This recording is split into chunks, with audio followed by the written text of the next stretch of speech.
Anyhow, we got a flick coming up called Ultimate Desires. Now, I don't know exactly what this movie is. I'm real confused about it. I know we got some Nazis running all over town killing hookers. Or there might be communists killing pimps. I forgot. But Tracy Scoggins is a prosecutor who puts on a hot little black miniskirt and goes undercover to solve this case. And she's so dedicated, she poses as a hooker and goes to this steam room and gets groped by these. We won't go into that. But anyway, shame on you, Tracy, and thank you. Marc Singer is in the movie. He's some kind of weird beard agent. I tell you what, you watch this and tell me what it's about. I couldn't figure it out. I do know we've got 8 dead bodies, 4 breaths, 1 motor vehicle chase, about 2.5 stars. Rated R. Check it out, and then I'll be back. Why is it that when they have chase scenes in these movies, the women never take off their high heels? I mean, I realize it's a talent. These actresses learn how to run at full speed in their high heels. They want to use that skill, but you wonder why they don't just kick those suckers off and really fly. I've been thinking about it too much, hadn't I? Sorry. Hey, this is Matt once again. We're about to another review. There's another paid request, this time for one of my dear friends, Efree. Thank you so much for that. And for those interested, feel free to request pretty much any type of ranking, list, reaction, review, commentary, topic, whatever it may be. Feel free to send it either directly to my PayPal or join my Patreon. Both links are down below in the info box. And this is a film called Ultimate Desires, which is also known as Silhouette. And this movie was garbage. This movie was just absolute fucking garbage. This is like a crappy softcore, but you barely see any of the soft of the soft. Yeah, your dick's soft watching the softcore, because other than one, for nudity, you get a little bit of Tracy Scoggins in her underwear. You have a sex scene or so. But I mean, there's plenty of other films that have much more nudity than this. It stars Marc Singer and Tracy Scoggins, but it's weird to say it stars Marc Singer because in the first hour, he only has one brief, I don't know, a minute, they say 2-minute scene. He has like a 2-minute scene, and then he doesn't appear till almost an hour into the movie. And this is a movie that's poorly edited. It feels like the movie didn't know what the hell it wanted to be. It wants to be a lawyer that decides to go undercover as a hooker to find out the death of her friend. But also wants to be this espionage about if you get this thing that's in this brooch, it'll be used for something about the Cold War, but also the president will be assassinated. But then that's left in the air at the end, so it felt like nothing was really done by the end of the film. But I guess Brion James is also in this. Brion James, may rest in peace, he was in a lot of stuff. He was in 48 Hours and another 48 Hours. He was in Tango and Cash. He was in this film called The Horror Show, also known as House 3. He's in here as a guy named Wolf. You have this secret group of people in this big room, and they want this brooch. Because, again, something about it will deal with the Cold War. Whatever the hell. So, Tracy Scoggins, who I love in Watchers 2. She would be in Babylon 5. She's a public defender, a lawyer. And then, while she's going about her business, there's this limo where the shootout happens, and this chase happens, and I swear the music during this chase is a guy having an orgasm. Oh, I don't know why that needs to be the music in a car chase scene where there was a shootout, but it happened to be that. And then sometimes it felt like there was narration just thrust into there without permission. Like there's narration at one point where it's showing an empty room of the bad guy's lair. I'm like, is the room empty, or can I not? Maybe I can't just see them. Because I can't see anybody. It just looks like an empty room, but there's narration. Or sometimes they put narration over scenes just because. Like if Tracy Scoggins walked in, then there's narration. It's like, why is narration being put here? And it felt like narration put in there because, bro, if we don't, the movie will be even more confusing. So one thing leads to another. A girl is pushed out of this limo. She has the brooch. And lo and behold, Tracy Scoggins is there. And lo and behold, she knows this girl. Because she worked with her before on a case to help her get free or whatever. And then soon after, that woman gets killed. And Tracy Scoggins finds her dead in the room.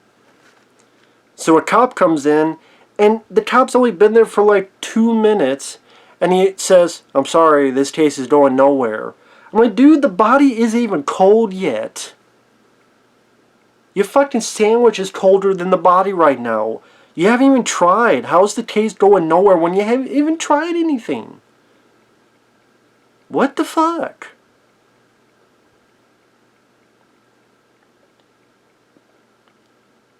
And so that's what makes Tracy decide, I gotta do this on my own. And then she decides the best way is not to investigate as a lawyer. You would think as a lawyer she has a lot of connections. Is that part of the job of a lawyer? To get in touch with people, find out information for their case? So maybe he has people you talk to that she's worked with in the past, to talk to witnesses, to talk to anybody? No, she decides, I'm going to be a hooker. Because she was a hooker, so if I'm a hooker, I'll be able to find out what's going on. Yeah, brilliant fucking idea. As a song, I think it's called What About Love?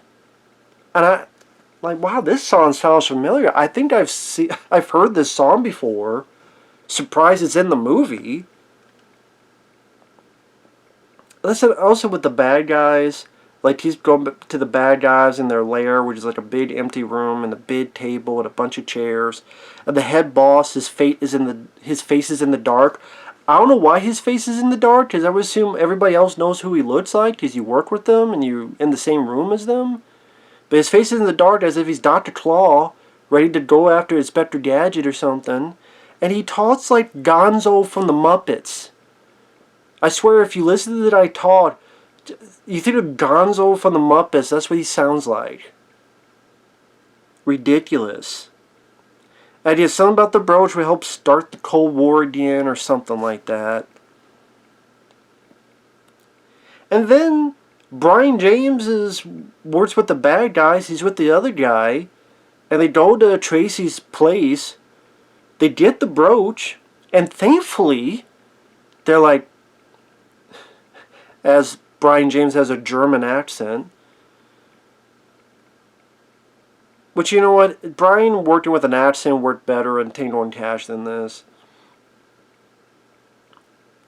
Brion James goes, please turn on the light. Because I guess you can't kill anyone without the light on. I don't know why, but you can see the girl. I think you could kill her with the lights off. I don't know why you would want the lights on to get more attention to yourself, but whatever. Then turn on the light, and immediately when the lights turn on, the fire alarm goes off. And I don't remember if there's something to do with the light switch where it triggers the fire alarm, or if she did something I don't remember.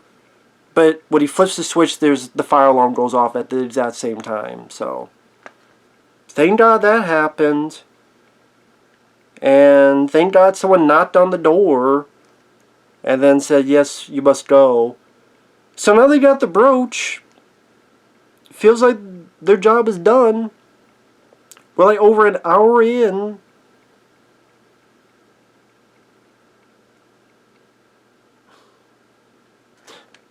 And then, no, she's going to be a hooker.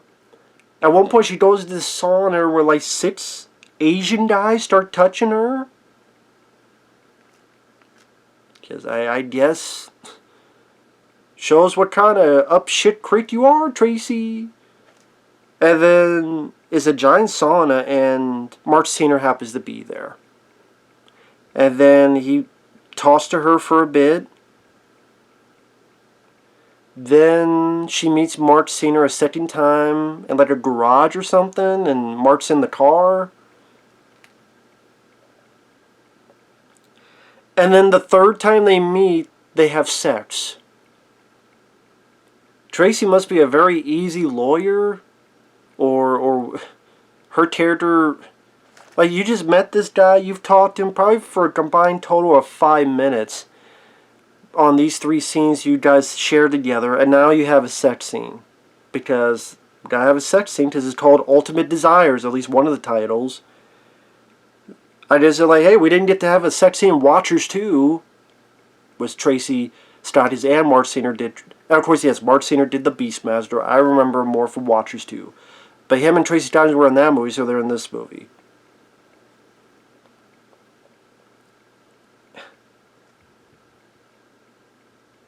And by the way, from the first scene she met him to this scene, it's been like 10 minutes movie time wise. Like, if you watch.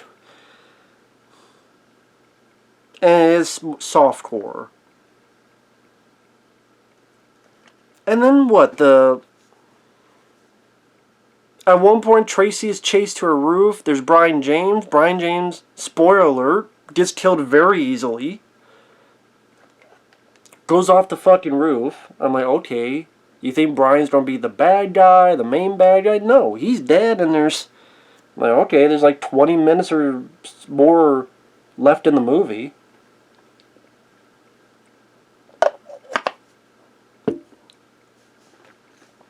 And then what happens? She meets the Brion James' partner somewhere. There's the brooch. She gets scared. She stabs him. Meanwhile, Marc Singer is having this meeting and supposedly gets shot. Then when Tracy stabs the guy, has the brooch, leaves, meets Marc Singer, Marc gets the brooch, and then he says, "You do know, we will assassinate the president. And there's nothing you can do about it." So he says that, and the first thing on her mind is, well, what about us? This guy just... You've met him this is the 4th time you met him. You probably have shared 10 minutes at most of screen time. And...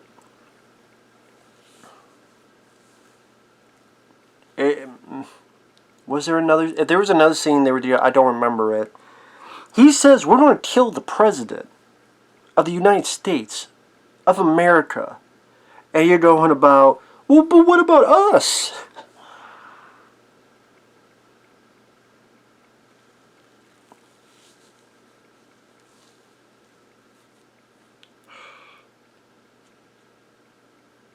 Oh my God.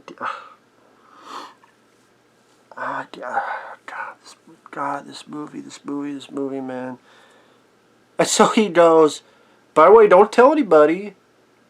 Now, I know you can't stop us from assassinating the president, because if you had any inclination, if I knew you could do it, I would kill you. You know that, right? Like, Marc Singer says this to her face.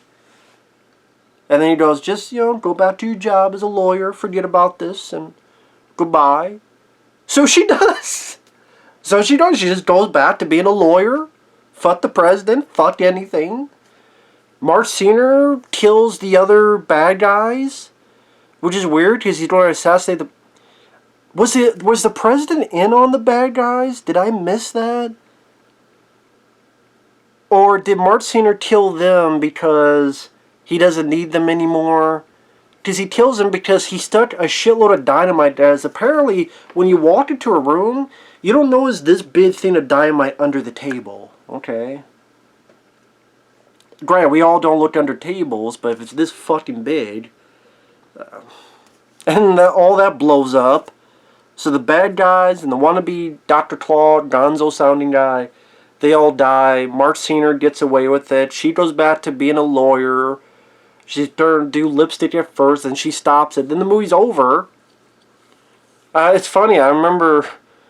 the way I watched this was on YouTube. It was part of Joe Bob Briggs.